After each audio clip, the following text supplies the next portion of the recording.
Mozindo. Mozindo.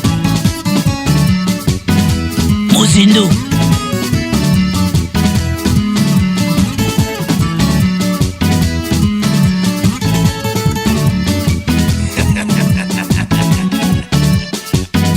Mozindo.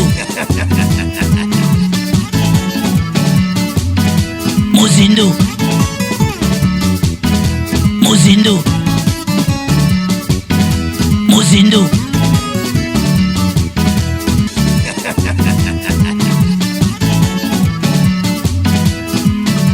Bozali ebele nangongaye ya kolona basango magazine Mozindo. Mbote Congo Kinshasa, mbote Congo Brazzaville. Pe ba pesa biso confiance na fidélité. Sinena ba voisin et site bandi. Mozindo. Mokolo ya lelo mbutu esalamaki bongo liboso ya palais du peuple na ba militant ya ba parti politique wapi oyo bayaki pona ko réclamer makambo etali maponomi et surtout bazobeta masolo makambo etali consensus électoral. Mozindo. Mokolo ya lelo vendredi 22 avril 2022 liboso ya Assemblée nationale ezalaki nde mbutu entre ba militants ya Lamuka SID PCRD ya parti ya président ya Assemblée nationale Christophe Mbosso Kodia. Bango nyonso bayaki pona ko manifester pe ko exiger consensus autour ya ba réforme électorale. Ba papier na maboko kaka ndenge bomoni bakomi pas de glissement. Après quelques minutes, boyo kasiko lisolo. Bitumba ekobanda entre ba milita bango na bango, la police atikala kisimate, apusana pona ko panza penza ba manifestant liboso ya Assemblée nationale. Kasi ba milita ya Lamuka eside tangu batel balobiete parti na biso ezaka ndinga wa tout la mwisi ya zaza tina kati ya parti. Nzoka nde na ngambu na bango ba policier batikite landaka bango mbangu ekomi ndeje koto yo gazi koto yo mabanga policier pe azobamba libanga kaka ndenge moko na ba militant kokamwa.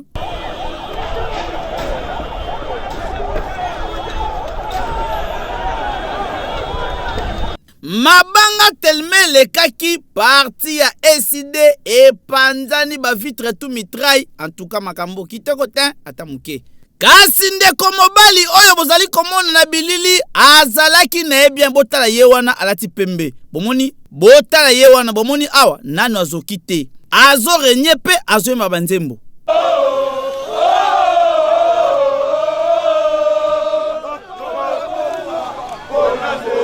Atikalaki kondimate oyo koyela ye na moi ya lelo. Kokima na ya kimaki botala ndenge azoki makila etangi yeyo azolela penza makambo kitoko ta atamuke. Kobo mangai nazo kufela pola seni kobo mangai.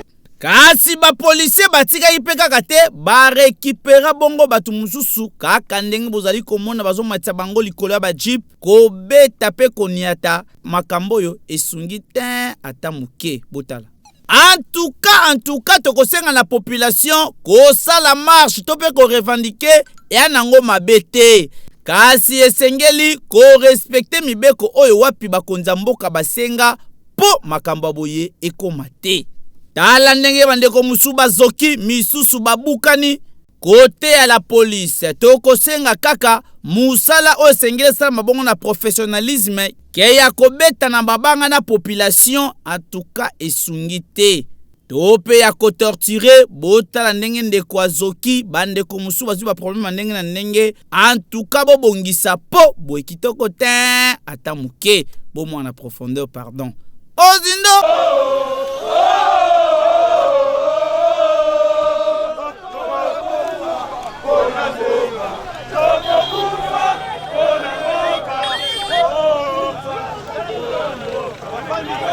Konzamboka Félix Antoine Tshisekedi Tshilombo ya zibongo par na ministre sommet Nairobi esalaki kitoko na sai na kata ntima et surtout babeti masolo na makambo etali boyokani entre RDC na Barebengo. Mozindo. Tata mokonza mboka Félix Antoine Tshisekedi Tshilombo azwaki part na mini sommet ya Nairobi epai wapi ezalaki na bosenga ya sécurité pe développement ekota na sous-région. Kasi boyeba ete après 4 heures ya masolo na bango entre ba président Félix Antoine Tshisekedi Tshilombo président ya RDC, Uhuru Kenyatta ya mboka Kenya pe na ministre rwandais des affaires étrangères oyo a représentaki président na bango ya Rwanda.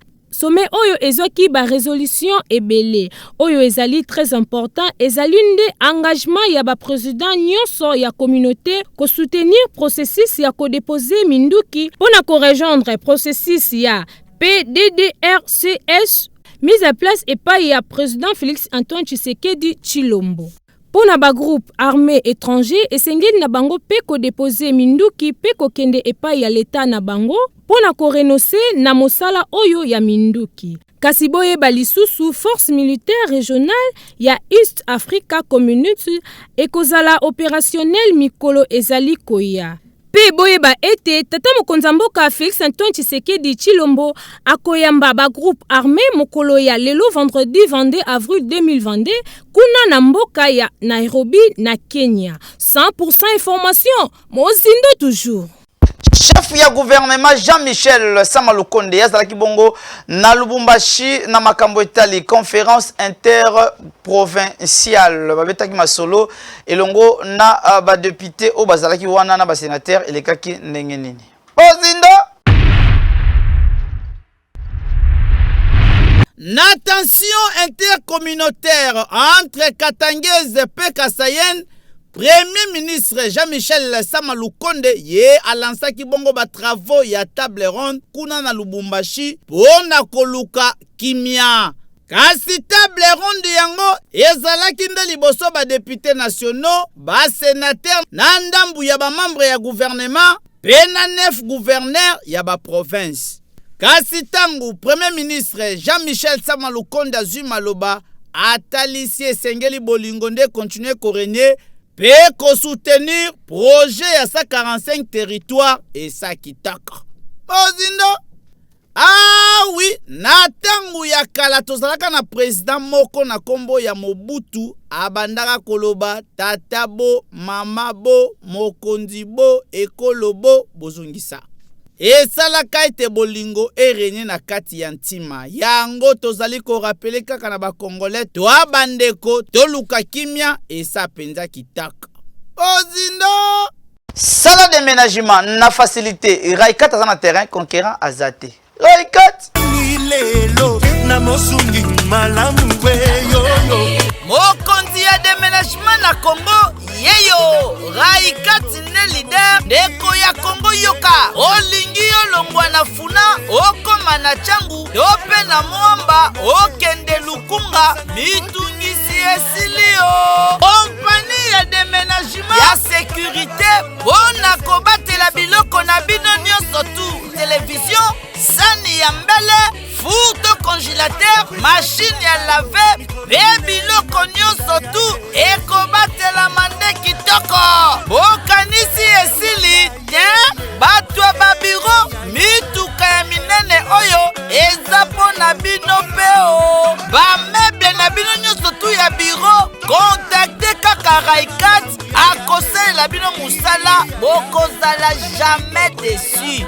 Raikat aponi place te ata na ntokumuka akomaka na ye. Ah Raikat oza penza kokodikoko mukulumpa numéro 1 na makambo etali déménagement na Congo oza nde leader.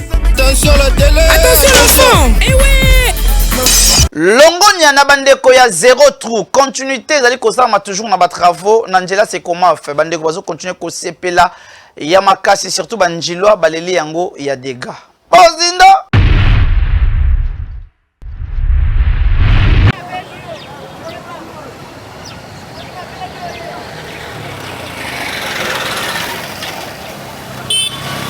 na cadre toujours ya Kinshasa zéro trou route oyo babengaka yango nde Sekomaf esali penza banjilwa tusai na kata ntima kotala ndenge nini misala ezali ko avancer na esika etelema Tangu bamoni kamera ya magazine Mozindo banjilo balobi ete bakanisaki ete nzela oyo ekosukelaka na quartier 6 nzokande ezali penza kopusa na ekitati kote ya badumi yango batondisami na sai na kata ntima banjilwa ba expliquer boye Mozamboka bo nde babage mamunyo se banala buki pa buki mamo evancer biso koto to mona prince bande beba tango ebele mais tant oyo président na biso Fati beto bani na ya raisonner mama bele oyo pe bani na bakana bo mona bino bakana donc ndango tinji bo sey dingi tonza mbia osunga beti basana na kokoma après ça va aussi sur canal de na goudron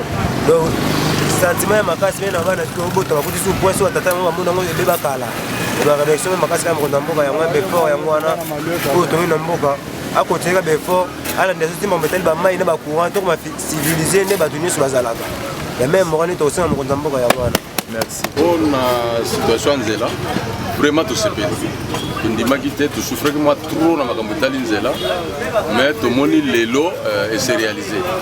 Bon, ba programme na bango yo so ba pesa ki ba tile gelu ba centre mais pas na biso to moni bandi ko se réaliser siko. To se perd pas ba pesa un expatrié. Pour tout le monde a présenté la réalité dans quelques jours tout le monde vraiment avancement à Moussala par rapport à la bande de Gonabiso et au VD tout le monde a bango nanzela kuna mais au avancement zali vraiment tout se peli nango ba continuer ti ba komati atati sande ko za bien pour ça basuki na wana nzela ko pesa bien fait. Merci papa. Ah oui, opération zéro trou topesio penza longonia na njili na route komaf na musala kitoko oyo bozali penza koko batala lelo nzela oyo ezu penza lele esuki te pe ezali toujours kokoba na yango. Na yango tokosenga kaka na société ya ba indien oyo ezali kokumbela penza masolo bobete yango penza dada po bana njili ba continue kotondisa manasai na kata ntima boende zalaka. Tata mokonzi ya mboka Félix Antoine Tshisekedi Tshilombo na gouvernement na yo mobimba topesi bino kaka mokakoswa. Mozindo ya nzela ezali malamu te na commune ya Kinshasa et surtout na avenue Wangata et Sungate bandeko bazo continuer kolela bakonzi ya mboka bosa quelque chose et ça bien. Mozindo na commune ya Kinshasa na avenue Wangata pene ya morgue ya mama yemo nzela oyo esi ebeba ekufa enuna na mituka na bato makolo soki kaka mvula ebeti bakimine nzela oyo bake koluka bakote musu akoleka po moye ya koleka awa ezate botala na bilili ndenge nini aveni yango penza ebebi makasi ndenge kaka tomesana koloba TV et a radio tin zero tu komi wapi bibamba ezali mingi awa ya kusala neti awa na Wangata awa fale basala ngo gouverneur na biso aya kusala biso ngo po awa moyete to communauté mboka kutu bien aya kusala biso Wangata awa gouverneur ngobila ya kusala biso nzela awa ebebi makasi awa biso kaka besoin na biso yali awa Wangata basala ngo côté mususu coup de chapeau mais awa baya kubongisela biso Wangata pona bino. Ah oui, tokosenga kaka na gouverneur de la ville province de Kinshasa Jantinimba Kangobila tangu tolakisaka makambu ya boye elakisi ete population bazali kolela pe komituna ba question bobosana bango to pe bozaka na projet ya koya kobongisa mipanzi oyo en tout cas makambo oyo esunga te tolakisaka bino yango po boluka solution po population oyo bapesaka bino manda ba vivre nde na kimia esakitaka. tala tokomi tango ya invité du mag mokolelo toyambeli bino nani bo découvrir. Voilà, na invité du mag mokolelo toyambi pona bino madame Dorcas Nzumba Muteba ozali bongo coordinatrice ya ONG Action Plus. Moi mikolebele moi on a raté Kasilelo à mon année les sous mbote madame Dorcas. Mbote ndeko journaliste. Body. Oui, santé ça va, tout va bien par la grâce de Dieu. Santé à ONG Action Plus. Ça évolue bien, on va toujours ONG Action Plus nzamba za ngambu na biso donc ma mbokenda toujours bien. En tout cas, nous faisons très bien. Moi mikolebele absence na yo surtout na médias au moins on a penza te. Ah oui, c'est vrai, moi ba déplacement mais tous allés. Voilà, ton côté directement à Robert Masolo, d'abord ONG Action Plus Azali ko organiser nini ko Azali ko liboso. Merci ndeko journaliste. ONG Action Plus na loba toujours kolandisa mana kombo na ngobiso tozara plus sur le terrain na action na linga vraiment ko vanda te biso ezara plus ba action donc to tambola partout pona ko sunga ba mama veuve na ba mama veuve pe ba orphelin na kolandisa mana vision na biso ya ONG Action Plus. Donc comment bina ko sunga ba mama veuve ba orphelin beaucoup plus place to oublier ba tesika beaucoup. Oui, vraiment ma cambiso qui est tellement bien. Déjà dimanche le 24 avril ONG Action Plus tozali na activité moko monene donc auto préparé donc to lengeli voilà pour na ba orphelin ba femme veuve tous en activité moko na siège na biso cette fois-ci tout ça là on a siège na biso parce que parfois to kindaka tout ça à déplacement à ba quartier à ba commune mais cette fois-ci spécialement to ça là on a siège na biso Action Plus parce que wana bozobenga ba vulnérable surtout ya Congo to bozobenga na ba vulnérable mo bopesa déjà ba invitation to pesa invitation to pesa invitation ezaka vraiment donc mutu nyonso koyikoya o aza vulnérable aza veuve aza orphelin et ça m'a rendu pour veuve to orphelin zo message ici Kazali pour aya na activité ONG zali ko organiser ONG Action Plus toza très bien organisé toza na chargé à mobilisation bazali toza na maman na biso ba maman Esther ba Judith toza na Israël bazé belé bato baza vraiment l'équipe à mobilisation toza une équipe moko très forte à mobilisation ba kitaka sur le terrain ko sensibiliser na bato déjà baza déjà sur le terrain en ce moment en train de sensibiliser kokota na ba quartier na ba veni na banda ko benga na bango ko pesa adresse ba ya ils ont vraiment des sentiments spécial makasi parce que toza na toza pe na invité moko spécial bon na préféré na lo bakombo na été na bombi invité mais invité moko pa mune na koya ko visiter ba mama veuve koya ko visiter au fait siège ya ONG Action Plus de to bengi pe ba mama ba ya poto yamba invité na biso mune na zoya donc déjà le 24 c'est dimanche toza toujours na ba action sur le terrain et ndenge na bi ko sepela na passage na biso pso na moni mo piso mo na pesa ngo pesa na psaume 41 ba ne ba comprendre que ONG Action Plus ezapi na kata bo ezana bonzambe na kasi makasi ça donc bonzambe à 100% kuna bonzambe makasi pour 100 nzambe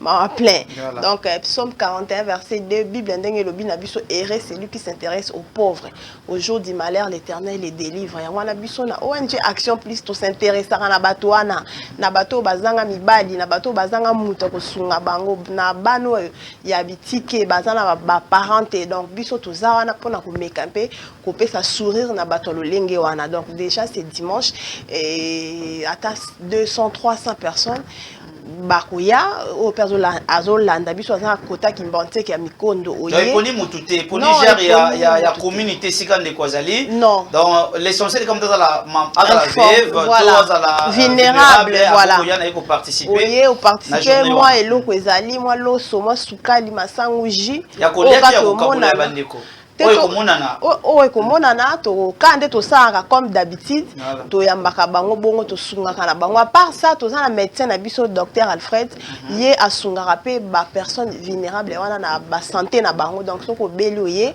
ONG Action Plus eza na médecin oyo attend en disposition ya ba personne vulnérable asungaka bango à part ça to na ba projet na biso ebele oyo to meka un peu ko sunga ba mama wana na mo muke mo commerce mo ni donc to sungaka bango na sens c'est vraiment ébélé.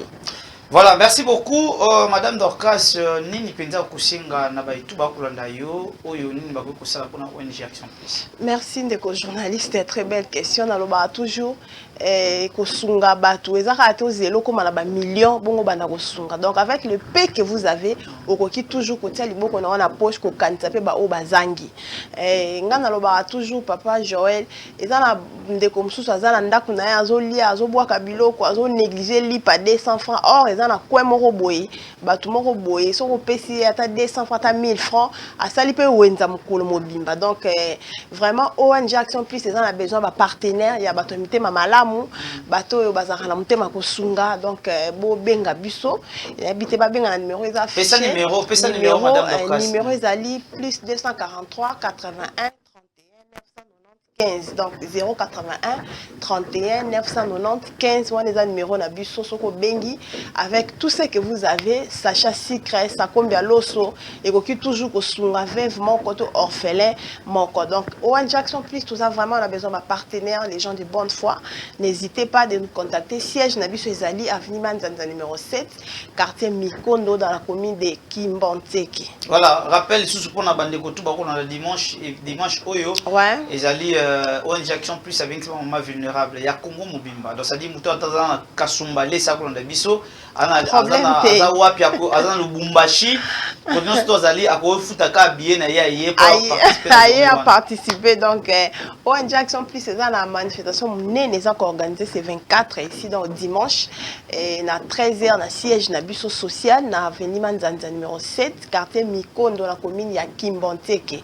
Donc juste quand entrée en Jokoana bato belé ba ebiango okomika wana otunika kana okende na ONG Action Plus ba relaxa yo adresse na biso eza wana tozana activité munene ya kosunga ba personnes vulnérables wana eza vision na biso nzamba pesa biso to sunga bango na mukie o tozana ngo tozela te to koma na ba milieu to yebi ke ba milieu ko ya mais avec le peu que nous avons to meka un peu ko kanisa ba mama wana na bana wana bitike. Voilà, merci beaucoup. Imbo Katou, vous avez toujours scotché. Il y a plein de biso na ngai. Kaka ndenge bomoni Madame Dorcas Nzou Mamouté, bazali bon coordinatrice ya ONG Action Plus ya PCLI événement ya munene ou bazali na yango. Aux des bazali vulnérables. En tout cas, contactez bango olingo sunga ou soutenir bango et ça la penza kitoko makasi. Tout comme pena suka. Il y a invité du mag ya Mukwalelo Madame Dorcas Totondu Botondi na ko répondre na invitation na biche Mukwalelo. Merci beaucoup Ndeko Joël na pesi mbote l'équipe Mobimba pe il y a Mozindo magazine pe l'équipe Mobimba ONG Action Plus. Sans oublier mon époux Monsieur Jean Moutombo, je te salue. Voilà, merci beaucoup. Attention si relais na plateau pour la continuité et l'actualité. Yako kamwa na commune ya Njili na quartier 5 Maya Mvula epesi ndeko moko au COP. Ozindo kokamwa na Kishasa mbula ekoma COP pona batu misusu. Tozali awa na commune ya Njili na quartier 5 na avenue Lukaya. Botala bino moko mai ya mbula oyo ndenge ekomi COP pona mwana mobali oyo. A créé na ye pont pona kosunga population ya kote oyo koleka. Kasi koleka yango eza nde kotika eloko nde oleki. Pona Kishasa soki otie maele te olali nzala. Kasi tango bamonaki kamera ya magazine Mozindo boyoka bino moko ndenge balobaki. Quartier na biso toyebi te soki tozana elanga ondima teke etondaka boye. Mais soka mbule beti baba ndako komo otiola. Neti nga boye. Nakoma kutu kosala mwa kala ingango moko tia mwa po na wana sunga mwa ba mère yoye biga ndenge ezalaka. Donc tozanga na ba député boni baleki awa. Tozanga makele zinga asala nini? Parler na bango yango wana. Yango wana parler na bango lipango na bango famille toyebi te soki azobongisela wapi. Oyo ezake biso tokoko sepela bana mboka. Bambongo wana ezala bango te ezala babiso. Ko bongisela ne biso awa. Eleki mai eleki tozokoka te toni ataka bamai makomukusa tolembi eboza wapi ana quartier 5 to ana Njili na quartier 5 mai etondaka mais bozana ba député na yoka na quartier 5 wapi bango bakufa kala bamona na su te bakufa tomona bango te ba député tomona bango te Digoso so munene wana ezaka bien toka na député moboye akele nzinga komaka ministre bayaka na tracteur awa alie baselu na coin oyo chance ba jeune biso ba jeune to imaka kuna to boye commettre en fait ti ba venu wana on ni mai comment osuka na venu fou c'est pas normal bon chef de l'état gouverneur tala so makambo zo vivre na Congo za ko kufa ya ko sakala te. Biso magazine Mozindo tosengi na bakonzi ya mboka basala mwa eloko pona baveni oyo. Pamba te kote oyo soki mbula ebeti, d'idéologie moko ezali awa. pardon bolukelango kombo mususu po alire oyo ezokendele ti tokopeshe bambisi awa ya boye kitoko ta 100% information mozindo toujours tozindi na bapage rose abotama mokolo ya lelo nde nani to découvrir ozindo aujourd'hui c'est ton jour nous nous sommes décidés abotama nende mokolo ya lelo nde nani Lionel Kioni, journaliste international, Mayele P sagesse et Tonda Nayango, Nataya Américain, Elobeli Aba français. Voilà, nous sommes très heureux de vous retrouver dans ce énième numéro de votre magazine Face à l'actualité. Lionel Kioni, motomoko bien, akabata la te, asola kitoko na batu. Lionel Kioni, journaliste et swag à ZM Télévision, dans Latina, famille à ZM Mobimba, et Tombelio, Motama et Lambo. Ozino, Yabakioni. De la gratuité de l'enseignement de base amorcé depuis 2019 par le chef de l'État Félix.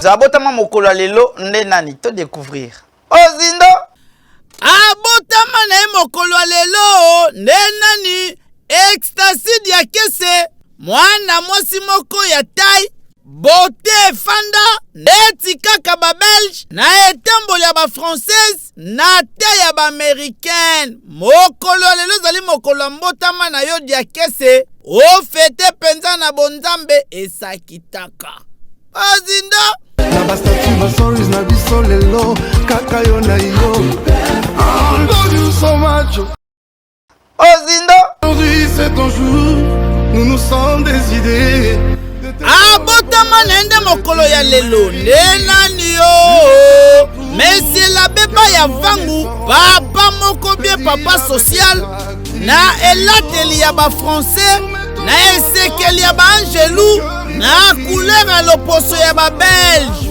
mokolo ya lelo zali nde mokolo mbotama na yo Monsieur l'abbé ya vangu alatina na magazine mozindo tolobi ete ofete penza pene pene ba angelou pembeni ya tata ozindo basoris na biso lelo kaka yo na yo you so much tala tokomi na rubrique na biso oyo bolingaka mingi koseka esekisaka ozinda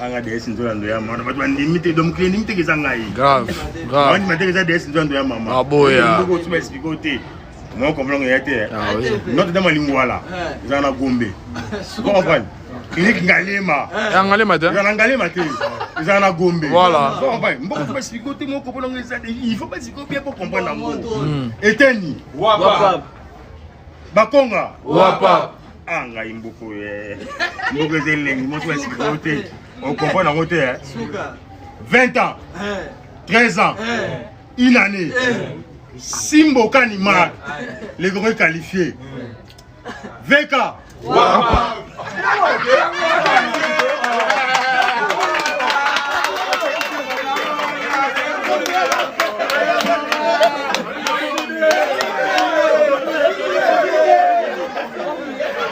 Bozalaki et Touloukou ya kolanda biso de partout dans le monde entier. Na confiance na fidélité bomisana kopesa biso na bino tozande bande koto signa contrat ya libela. Un grand merci na mutakumbla ki édition lelo Blancing Muleka.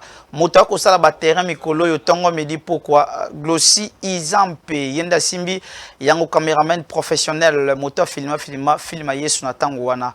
Pesa un grand merci na moteur bendenga bili mukolo lelo zaki bongo Yannick Mbo yé toujours plateau et ça les penza a kitoko le machine madaka daka irata jamais pas tout si tabambote na yo ya aka fumbakata mais le côté à montage moto monta bongo film ya Abraham ezalindeye tokomi na suka ya basango soko c'est plaque une édition lelo pesa un grand merci aussi pas ya moto l'équipe tout na mbongo nde nani nkolo yesu masia tokutane mikolo mzali koya Mozindo. Magazine Mozindo epesi bino opportunité ya kolanda yango na nzela ya ba réseaux sociaux lokola Facebook to pe YouTube. Na téléphone, na tablette, pe na ordinateur na yo. Na page Facebook okozwa ba information nyonso oyo ezo concerné magazine Mozindo pe ba actualité politique socio-économique. Il suffit kaka okota na Facebook na yo okoma magazine Mozindo officiel nde okomona page na biso eko apparaître. Kasi soki orataki kotala biso na nzela ya télévision okoki pe kolanda to pe kozwa ba information na chaîne YouTube. Okoti na application YouTube okomi Mozindo magazine officiel nde kuna okokuta ba video ya ba édition na biso nyonso. Tango okoti kobosana te ko like to pe ko s'abonner na chaîne YouTube na biso. Kobosana pe te ko fina cloche pour signaler yo édition ya magazine Mozindo ya sika ekoti. To sengi bo s'abonner massivement Mozindo.